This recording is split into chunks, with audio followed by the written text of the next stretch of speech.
ओम महादेवाय विद्महे रुद्रमूर्तये धीमहि तन्नो शिव प्रचोदयात्। ओम नमः शिवाय शान्ताय कारणत्रय हेतवे निवेदयामि च आत्मनं तं गति परमेश्वर। ओम महिषमर्दिन्यै च विद्महे दुर्गायै च धीमहि तन्नो देवी प्रचोदयात्।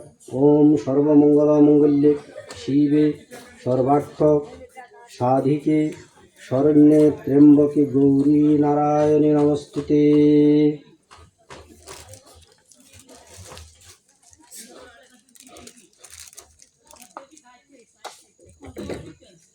वर्णानामर्थसंज्ञाना रसानां छन्दसामपि मंगलानां च कर्तारो वन्दे वाणी विनायको भवानी शंकर वन्दे श्रद्धा विश्वासरूपिणो गद्धं विना न पुष्यन्ति सिद्धा शान्तस्तम् ईश्वरं वन्दे बोधमयनित्यं गुरुं शंकररूपिणं यमाश्रितो हि वक्रोऽपि चन्द्र सर्वत्र वन्दते सीतारामगुणग्राम पुण्यारण्यविहारिणो वन्दे विशुद्धविज्ञान कवीश्वर कपीश्वर।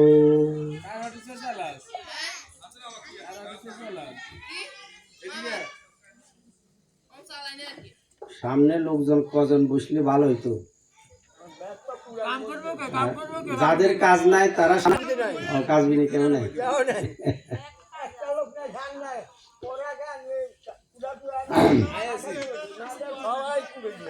জানি তাই সবাই একটু মনোযোগ দিয়ে শুনবেন আর কি।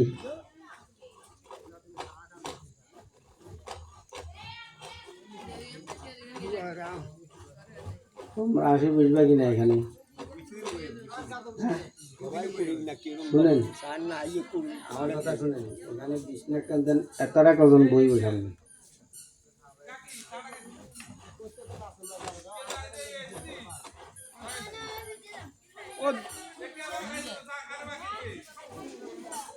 আচ্ছা বিছনা কান দাও না এমডি।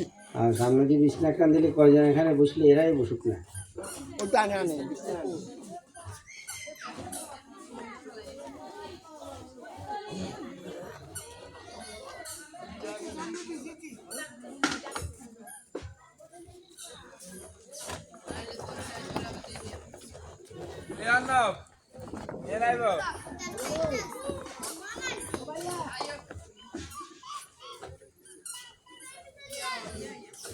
আমরা জানি না অথবা আমরা বুঝি না শাস্ত্রবিধি এইরকম যে যে ব্যক্তি পাঠক হবেন উনি একা থাকবেন না, নিমন্ত্রণ দুইজনকে করতে হয়। একজন পাঠক একজন মুখ্য শ্রোতা। কেউ না থাকলে ওই মুখ্য শ্রোতার সামনে বসে থাকবে, সে শুনবে সারাক্ষণ।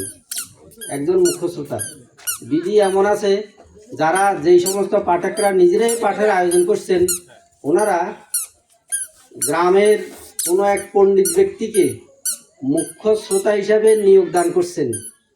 সেই মুখ্য পণ্ডিত ব্যক্তি তার সামনে বসেছিল, বাঁকুড়া শুনুক বা না শুনুক পণ্ডিতটা শুনবে, একজন নিয়োগ দিতে হয়। আমাকে যেমন ডাকা হয়েছে মুখ্য শ্রোতার জন্য আরেক সন্ত ডাকা উচিত ছিল। আমরা আসছিলাম তো, আমরাই মুখ্য শ্রোতা, কিন্তু আমরা কাজে কামে ব্যস্ত, কাজে ব্যস্ত। হ্যাঁ বসেন। শ্রোতা ছাড়া আসলে ভাগবত পাঠ ইয়া পাঠ কাকা নাস্তা খাই এনে বসে পাঠ শুনে সমস্যা নাই। এটা বুঝতে আরে না এটা হে কাজের ইয়ারের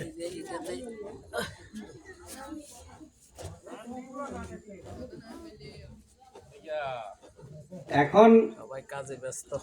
এই সময়ে সচরাচর সব কৃষ্ণ ভক্তরা বৈষ্ণবেরা অনেকের মুখে শোনা যায় যে শিবের প্রসাদ খাইতে নাই, মানে শিব ঠিক নাই, শিবের সমস্যা আছে, নানান রকম কথাবার্তা সাধারণ বৈষ্ণবদের মুখে এখন নতুন করে শোনা যায়।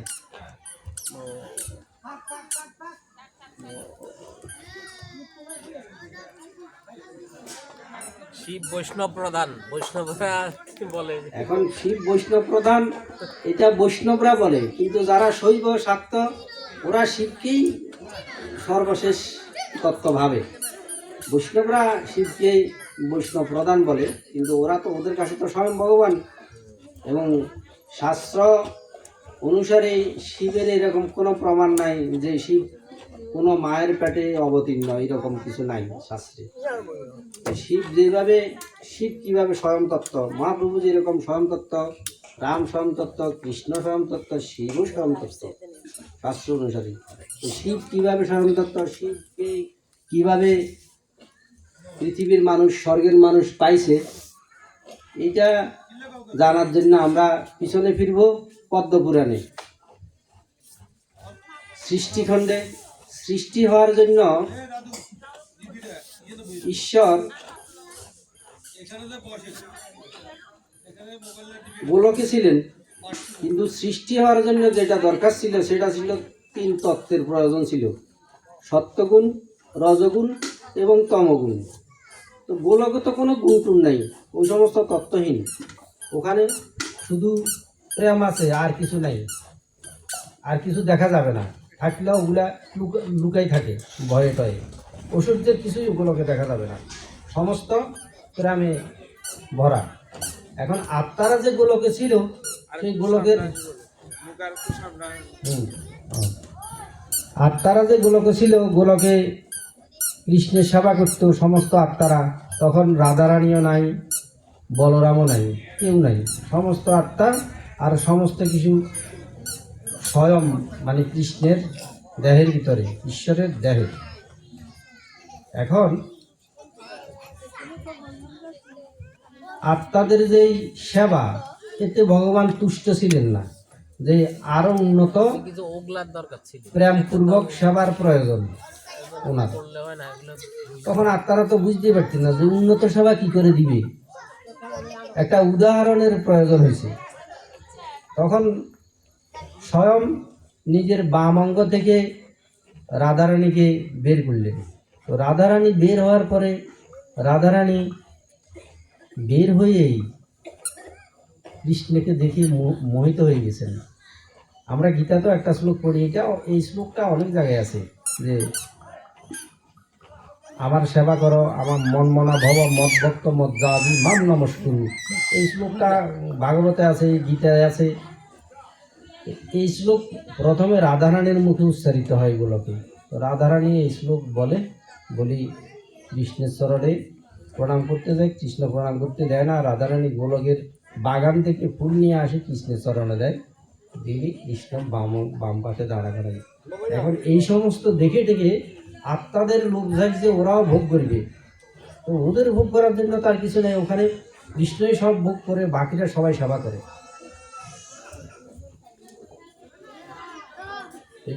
আত্মাদের ভোগের জন্য কি করতে হবে, আলাদা কিছু তৈরি করতে দাদা হবে। আরো কিছু বসার জন্য আরো কিছু দেওয়া দরকার। দাদা বসেন। তখন আত্মাদের এই ভোগের ইচ্ছার কারণে ভগবান এবার ডান পাশ থেকে বলরামকে বের করলেন। তখন এই বলরাম থেকেই সংকেশ্বর কদম্বা নিচের দিকে আস্তে আস্তে ভগবান মহাবিষ্ণু বড় বিষ্ণু রূপ ধারণ করছে, কারণ সমুদ্র বানাইছে। কারণ মানে মদের সমুদ্র, সেখানে ভগবান শায়িত হয়েছে। কারণ সমুদ্রে যে ভগবান যেভাবে শায়িত হয়েছে, ওটাকে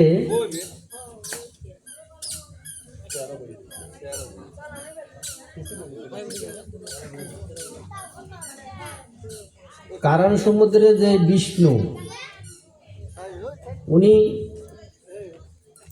জগৎ সৃষ্টির জন্য ওখানে শায়িত হয়েছেন। কিন্তু ওই শায়িত বিষ্ণুর নাভি থেকে কোনো পদ্মফুল ফোটে না। অনেকের ধারণা ওই কারণ সমুদ্রে শায়িত বিষ্ণুর নাভি থেকে কোনো পদ্মফুল ফুটছে, ওখানে ব্রহ্মার জন্মেছে। না, ওনার নাভি থেকে কোনো পদ্মফুল ফোটে না। ওনার সমস্ত লোম কূপ যেটা আছে, পশমের গোড়া থেকে পদ্মফুল ফুটে হাজার হাজার। এই পদ্মফুলের ভিতরে মাঝখানে আবার একজন বিষ্ণু তৈরি হয়। ওনার নাম হচ্ছে গর্ভোদকশায়ী বিষ্ণু। তো উনি যখন ওই ভিতরে উনি তৈরি হয়, আবির্ভাব হয় ওনার, উনি দেখে উনি শয়নের জন্য কিছু নাই, কোথায় বিশ্রাম নেবে। কারণ সমুদ্রের তো মদের উপরে শুয়ে আছে, উনি কোথায় বিশ্রাম নেবে, এখানে জল টল কিছু নাই, জল নাই, পানি নেই। উনি তখন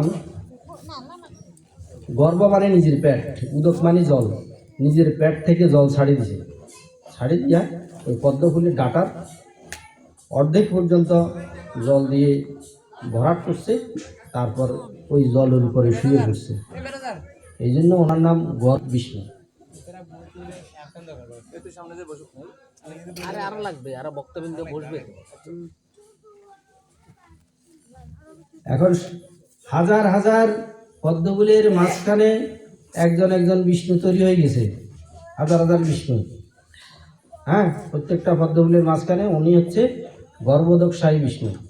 ওনার পশম থেকে কোনো পদ্মফুল ফোটে না, ওনার দেহ থেকে একটাই পদ্মফুল বেরোয়, সেটা হচ্ছে ওনার নাভি থেকে। প্রত্যেকটা গর্ভোদকশায়ী বিষ্ণুর নাভি থেকে একটা একটা পদ্মফুল ফোটে। সেই পদ্মফুলের মাথায় ওই পদ্মফুল যখন খুলে সেখানেই একজন একজন ব্রহ্মা। এবার কারো যদি বুঝে না ঢুকে কেউ প্রশ্ন করতে পারে।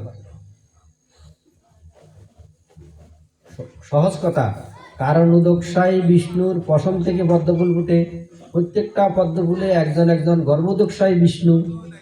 সেই গর্ভোদকশায়ী বিষ্ণুর প্রত্যেকজনের নাভি থেকে একটা একটা পদ্মফুল, সেই পদ্মফুলের যখন ফুটে সেই মাথায় একজন একজন ব্রহ্মা। অনন্ত ব্রহ্মাণ্ড এবার আশা করি সবাই বুঝছেন, এই হচ্ছে অনন্ত ব্রহ্মাণ্ডের কাহিনী। এখন আমাদের ব্রহ্মা হচ্ছে চতুর্মুখী, একমুখী দুইমুখী ব্রহ্মাও আছে। তো চতুর্মুখী ব্রহ্মার আমাদের শাস্ত্র অনুসারে সবচেয়ে বেশি মূল্যায়ন। এই ব্রহ্মাণ্ডের প্রাণীকুলে বেশি ভগবান ভক্ত, বাকিদের জন্য বিলাসের ব্যবস্থা বেশি, এই জন্য ভক্ত কম। যেমন দেবতারা বিলাস ভোগ আছে, ভক্ত সেখানেও কম। অন্যান্য বড় বড় অধিক মাথাওয়ালা ব্রহ্মাণ্ডের মানুষের এই কলিযুগও আয়ুষ্কাল অনেক লম্বা এবং ভোগ অনেক বেশি, ওদের দেহে পাওয়ার আছে বেশি।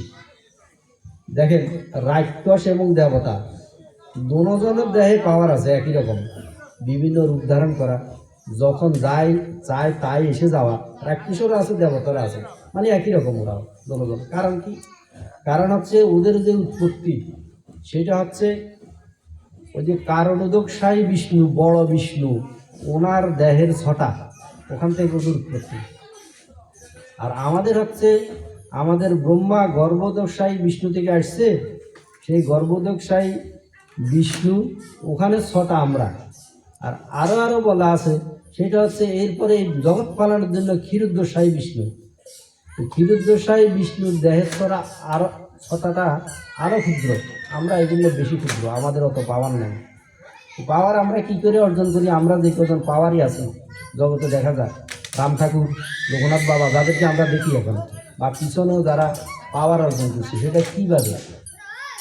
তো পাওয়ার অর্জনের ব্যবস্থা হচ্ছে, আমাদের পাওয়ার হাউস কোথায়?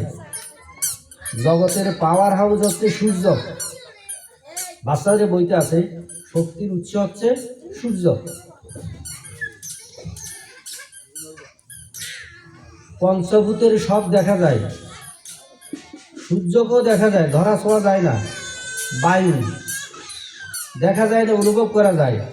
আকাশ কিছুই বোঝা যায় না, জটিল।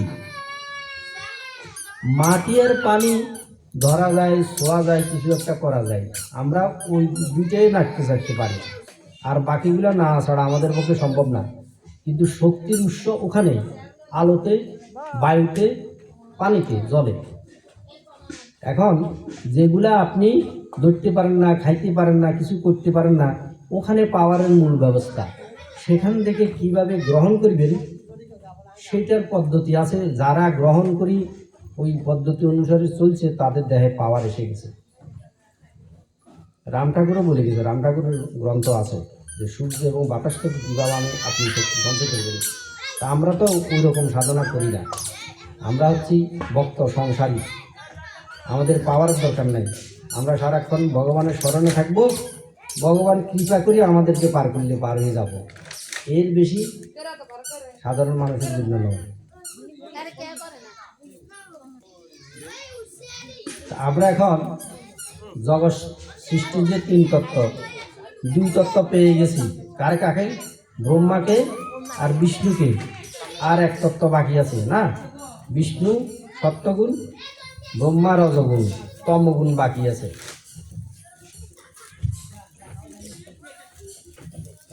3 গুণ ছাড়া জগৎ সৃষ্টি হবে না।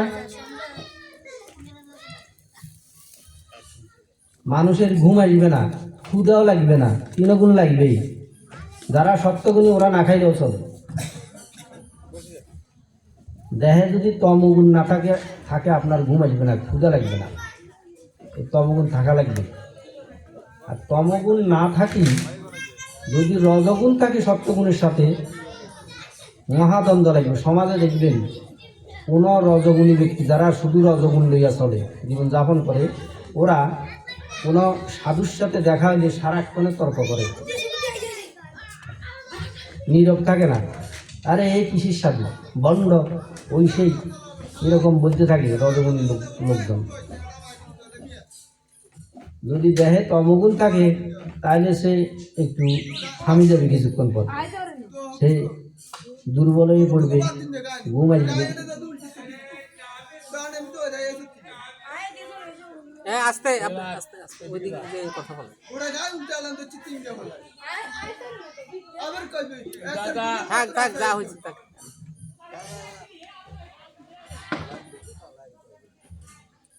এই তুমি নিচে বসো, নিচে বসো, নিচে বসো। ব্রহ্মা ওখানে জন্মের পরে সে ডাইনে বামে সব দিকে তাকে দেখছে, কিছু দেখে না, সব জল দেখতেছে, কিছুই দেখা যায় না। ওই যে উদকের জল ছাড়ে দিছে সব জল। তো সে নিচের দিকে গেল, কিছুই দেখে না। উপরে আসলো, আবার কিছুই খুঁজে পাইতেছে না। পরে তার কানে একটা শব্দ আসছে, তপ। তখন এই তপ কি জিনিস এইটাও সে বুঝতেছে না, কি করবে। অনেকক্ষণ চুপচাপ বসে একসময় বুঝছে তো তপ মানে তপস্যা করে। তখন চোখ বন্ধ করে দিয়েছে, চোখ বন্ধ করে তপস্যা করা শুরু করছে। বহু বছর তপস্যা করার পরে বিষ্ণু আসি সামনে দাঁড়িয়েছে, বুঝে, ব্রহ্মা চোখ খোলো, আমি বিষ্ণু, আমি তোমাকে সৃষ্টি করছি, তোমার কাজ সৃষ্টি করা, তোমাকে এই পঞ্চভূত দিলাম, এগুলা দিয়ে সৃষ্টি করো। ব্রহ্মা বলতেছে, আমি তো আপনি জন্ম হয়েছি, হ্যাঁ, এখানে আপনি আমার মা বাপ নাই, তুমি কীভাবে আমাকে সৃষ্টি করলে? বিশ্বাস হয় নাই। এক সময় দুইজনে যুদ্ধ লেগে গেল। এখন দোনোজনের দেহে পাওয়ার আছে, অস্ত্র আনে, অস্ত্র দিয়া মারামারি, অস্ত্রের মধ্যে ঘর্ষণের ফলে বিদ্যুতের মতো চমকায়, তাতেও তারা ভয় করে না। তখন স্বয়ং ভগবান 3 নম্বর গুণ তমগুণে আবির্ভূত হয়। কীভাবে আবির্ভূত হয়? আমরা শিবের বিগ্রহের চেয়ে শিবের লিঙ্গটাই বেশি, এই প্রতীকটা, লিঙ্গ বলতে প্রতীক, এটাকেই বেশি চিনি। কারণ শিব প্রথম যখন আবির্ভূত হয় চেহারা দেখায় না, শিবলিঙ্গ দেখায়। তো ওনারা যুদ্ধ করার সময় ব্রহ্মা আর বিষ্ণুর সামনেই ওরা, ওখানে লেখা আছে কালো পাথরের মতো দেখতেছে, মানে শিবলিঙ্গ উঠতেছে। তো সেই পাথর থেকে জ্যোতি ছড়াচ্ছে, সেই জ্যোতির ভিতরে 10 রূপা এক নারী, মানে দুর্গা দেবী। তখন তো ওরা দুর্গা বলতে পারে না।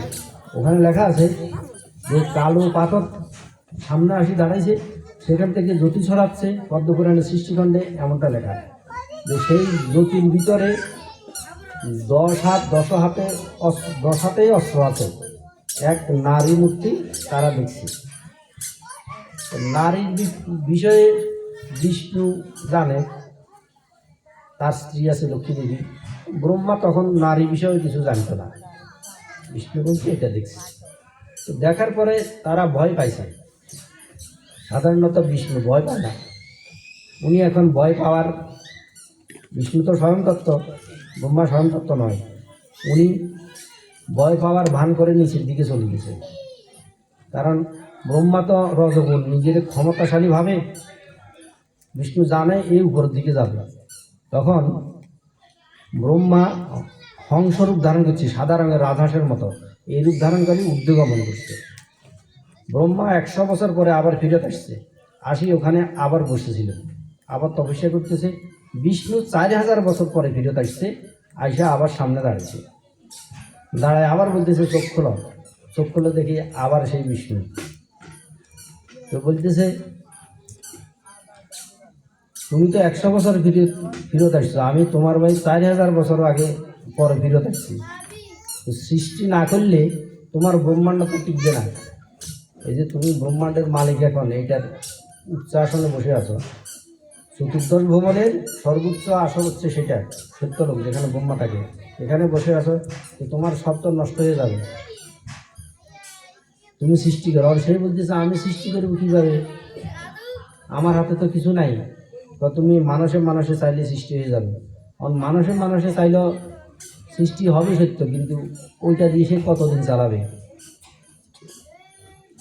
এই প্রশ্ন যখন পাইছে বিষ্ণু, তখন এই স্বয়ং তত্ত্ব তৃতীয় রূপ দান করে, ওই যেই শিবলিঙ্গে দেখছে সেই লিঙ্গ সামনে এসে দাঁড়াইছে, এবং লিঙ্গ থেকেই শিব বেরিয়ে আসছে।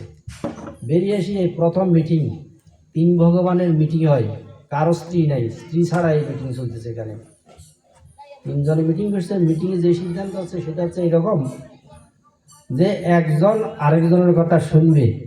শোনাটা কীরকম, কার কী কাজ, ব্রহ্মা সৃষ্টি করবে, বিষ্ণু পালন করবে, শিব সংহার করবে।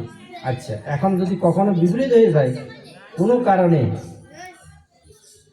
ব্রহ্মা বললে যে, ব্রহ্মার কাছে কে বললে আমি শতায়ু চাই, এখন ব্রহ্মা বলছে তথাস্তু না।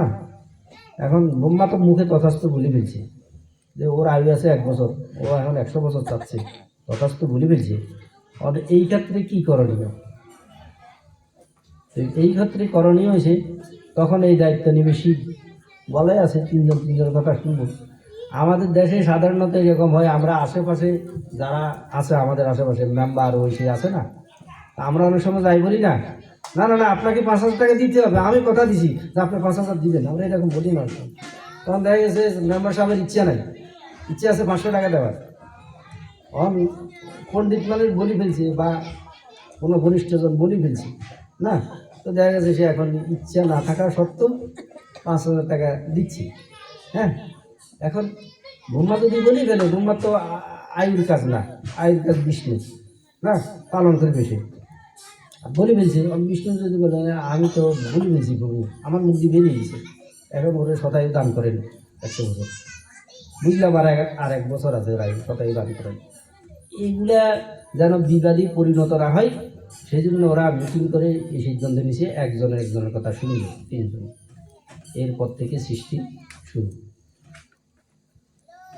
তাহলে আমরা ব্রহ্মা কীভাবে পাইলাম, বিষ্ণু কীভাবে পাইলাম, শিব কীভাবে পাইলাম, 3 আমরা পেয়ে গেলাম। এখন আমরা সবাই ভাবি যে শিব যেহেতু সংহার করে, নষ্ট করে, তার মানে হলো এই শিব খারাপ, নষ্ট করে, মারা সংহার করা কাজ, যে ভালো কীভাবে হয়। কিন্তু শিব স্বয়ং তত্ত্ব, ওই দিন শেষ হয়ে যাবে কার, ব্রহ্মার। কখন শেষ হয়ে যাবে, এই জন্য ব্রহ্মা স্বয়ং তত্ত্ব নয়। ব্রহ্মার দিন শেষ হয়ে যাবে কখন, ব্রহ্মা সৃষ্টি করবে। ব্রহ্মার আয়ু আমাদের শাস্ত্রে লেখা 100 বছর না, মানে 100 বছর শুনলে মানুষের মনে করে অল্প কয়েকদিন। হ্যাঁ, 1 কল্পকালে ব্রহ্মার 1 দিন 12 ঘন্টা যায়, আবার 1 কল্পকালে ব্রহ্মার 1 রাত্রি আরও 12 ঘন্টা যায়। এইভাবে ব্রহ্মার আয়ু 100 বছর। ব্রহ্মার আমাদের শাস্ত্র অনুসারে পণ্ডিতরা বলতেছে ব্রহ্মার আয়ু এখন 50 বছর। 51তম বছরের প্রথম দিন দিবাবাগ এখন, মানে আমাদের ব্রহ্মার আয়ু অর্ধেক হয়ে গেছে। হ্যাঁ, এই যে 432 কোটি বছর ধরা হয় 1 কল্পকাল, এটার হিসাব হচ্ছে সত্য, ত্রেতা, দ্বাপর, কলি 4 যুগের সময় যোগ করলে 43,20,000 বছর হয়। 43,20,000 বছর পূরণ 1000, এই হচ্ছে এক কল্পকাল, মানে মানুষের 432 কোটি বছর। আমরা এখন যেই কল্পে আছি, এই কল্পের নাম হচ্ছে, একটু আগে যে বলছিলাম ভগবান বরাহ কথা দান করছে শ্বেত বরাহ, আমাদের কল্পের নাম হচ্ছে শ্বেত বরাহ কল্প। সেই শ্বেত বরাহ কল্পে আমাদের এখন বাস, এই কল্পকাল। সেই এক এক কল্পকালে 14 জন মনু শাসন করে। সেই 14 জন মনুর এখন 7ম মনু, ওনার নাম বৈবস্বত। ওনার সময় চলতেছে এক এক মনুর 71 সত্য, 71 ত্রেতা, 71 দাপর, 71 কলিযুগ। এই 7 নম্বর মনুর 28তম কলি, 5200 মনে হয় এখন 53 বছর চলতেছে। এই হচ্ছে আমাদের হিসাব, জগৎ সংসারের হিসাব। অনেকে প্রশ্ন করবে আপনি এগুলো কোথায় পেলেন? আমাদের পূর্বের উপনিষদের শাস্ত্রে সবগুলোর হিসাব লেখা আছে। আজকের যে তত্ত্ব, সেই তত্ত্ব অনুসারে আমরা শিবের সাথে এখন পার্বতীকে দেখি। শিব কিভাবে পার্বতীর জায়গায় পড়ছে, কেন পড়ছে এবং পার্বতীরে বিয়ে করছে, এই তত্ত্ব আমরা জানার চেষ্টা করব। প্রথমে শিবের স্ত্রী যেগুলা আমরা শাস্ত্রে পাচ্ছি, সেটা হচ্ছে পার্বতীর আগেরটা সতী, এটা শাস্ত্রে পাওয়া গেছে। কিন্তু মূলত পূর্বজদের নাম নাই। পার্বতী হচ্ছে শিবের 109তম স্ত্রী। শিবের আগে 108টা বিয়ে করছে। সেই 108টা বিয়ে সবই পার্বতী ছিল, একই ব্যক্তি। বিভিন্ন কারণে তার মৃত্যু হয়ে গেছে। আমরা ওই ইমিডিয়েট আগের যেই অবতারটা, সতীর অবতার, ওইটা আমাদের শাস্ত্রে আছে। ওইটা প্রমাণ কি 108-এর শিবের গলায় 108টা মুন্ডের একটা মালা আছে। এইটা শিব খোলে না কখনো, এটা সবসময় থাকে। এইটা খোলার জন্য পার্বতী চেষ্টা করছে। তখন শিব বলে যে এইটা খোলা যাবে না, ও কারণ ওই এগুলা সব তোমার মাথা, তুমি এর আগে 108 বার তোমার প্রাণ গেছে। কারণ কি?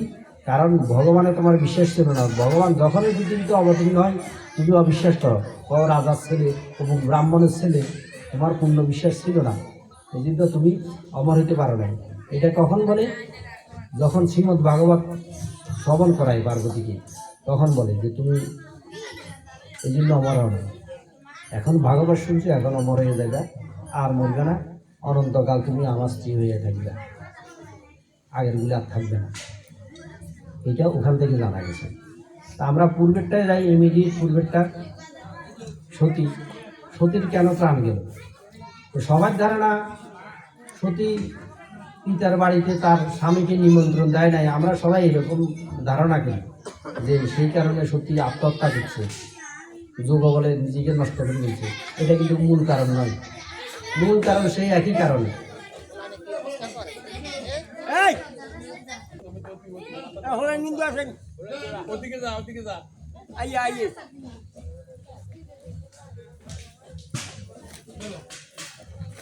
কোন এক কল্পের ত্রেতা যুগে রামের অবতার হয়েছে, তখন শিবের স্ত্রী ছিল সতী। যাজ্ঞবল্ক্য উনি তীর্থে বেরিয়েছেন। ভরদ্বাজের আশ্রম ওনার শিষ্য, ভরদ্বাজের আশ্রমের কাছে যাই উনি নদীতে স্নান করছে। তো স্নান টান করে উনি চলে যাচ্ছে, এমন সময় একজন যায় ভরদ্বাজকে বলল, আপনার গুরুদেব তো চলে যাচ্ছে, ওনাকে ডাকেন।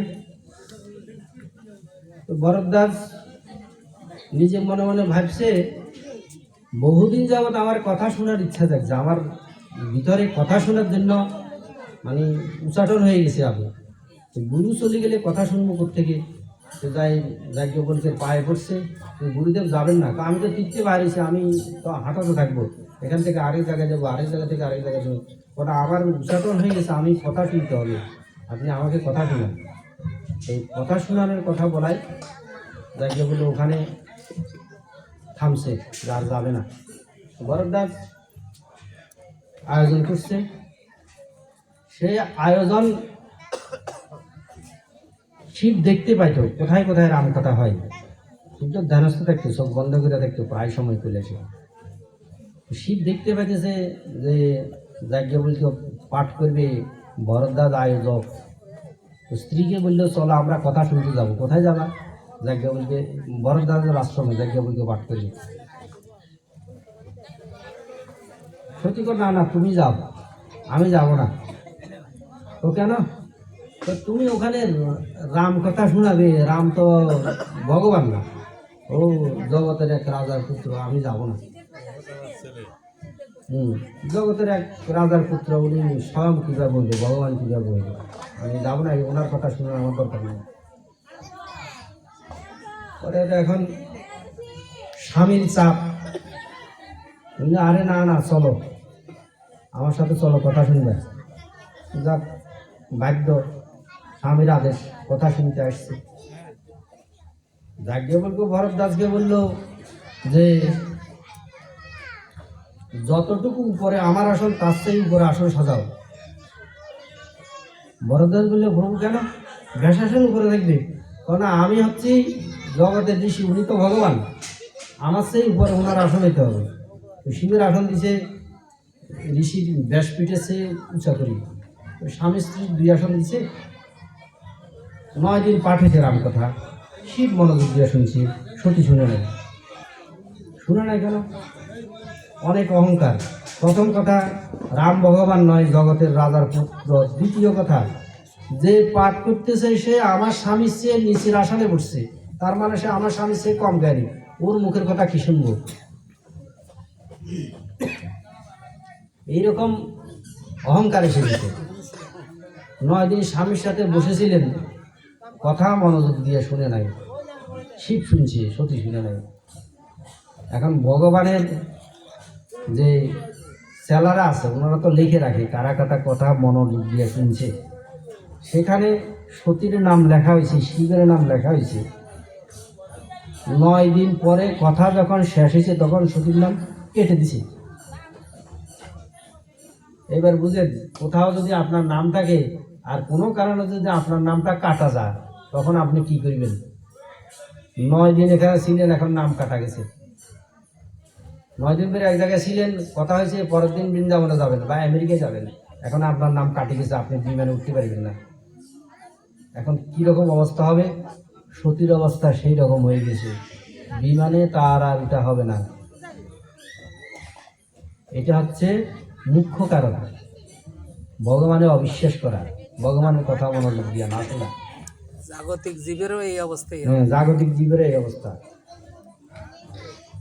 এখন ঠান্ডা করতেছে, গলা কফে দিবি বন্ধ হয়ে যাচ্ছে। কথা শেষ হওয়ার পরে সতীকে নিয়ে শিব যাচ্ছে, ফিরত যাচ্ছে। আর শিব বলতেছে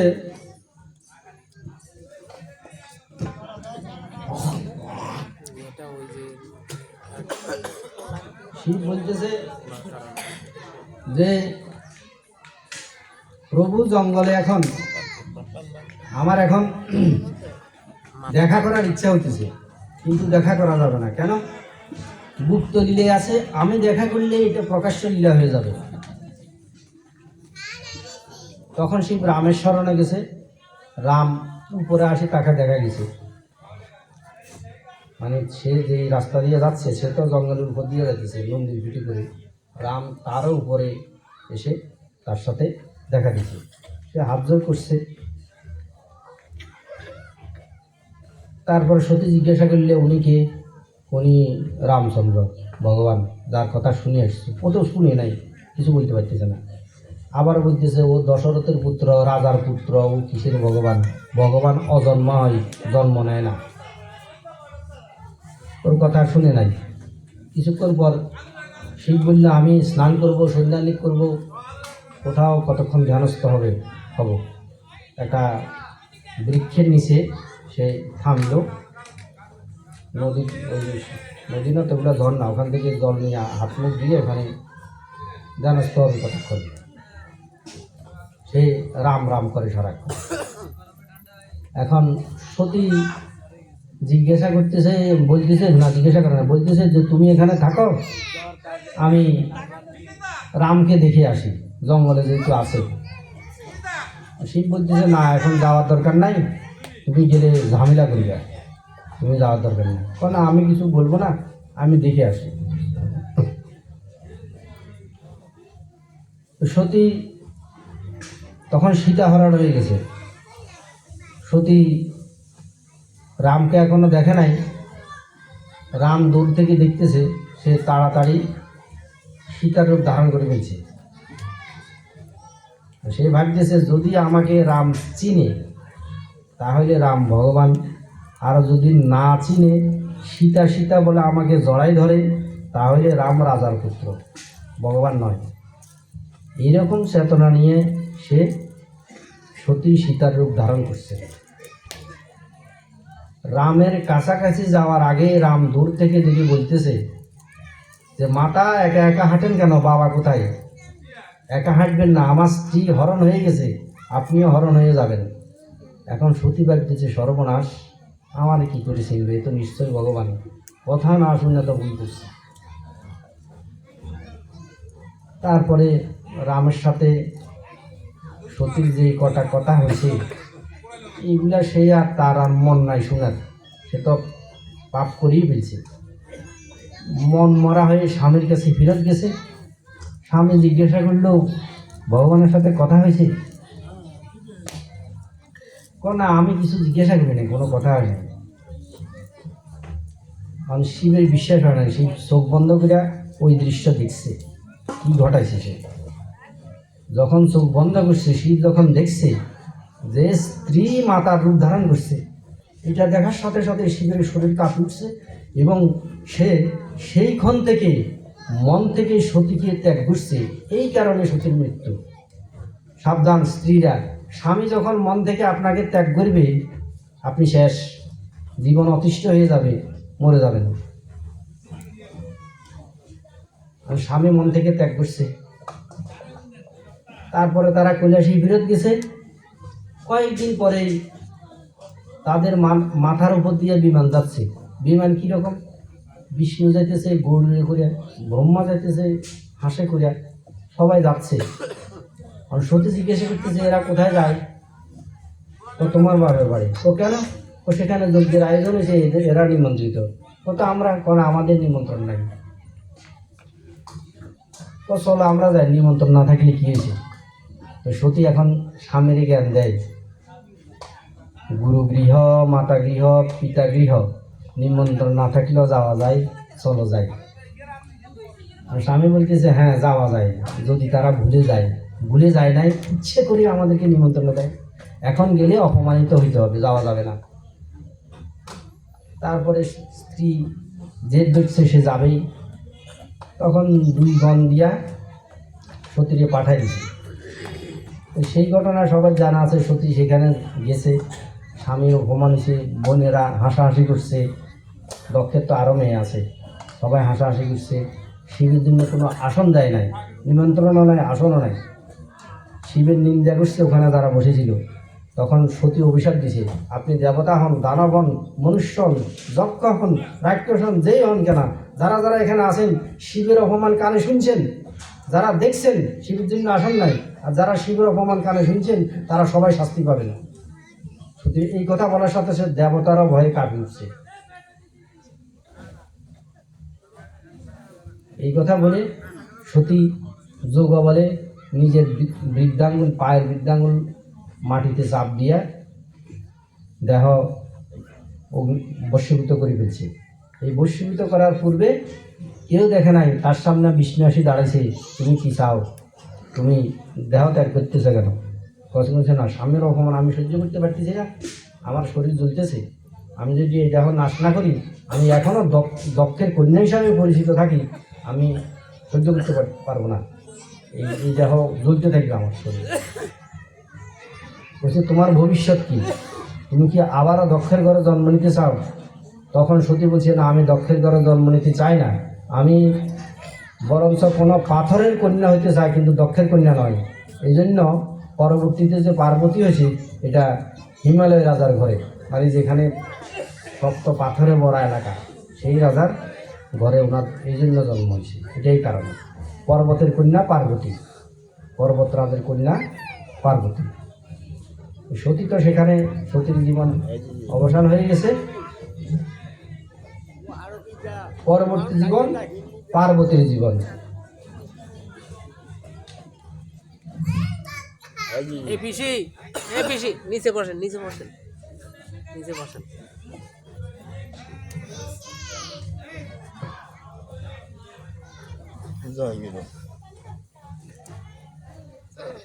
আমরা এখন পার্বতীর জন্মে প্রবেশ করতেছি।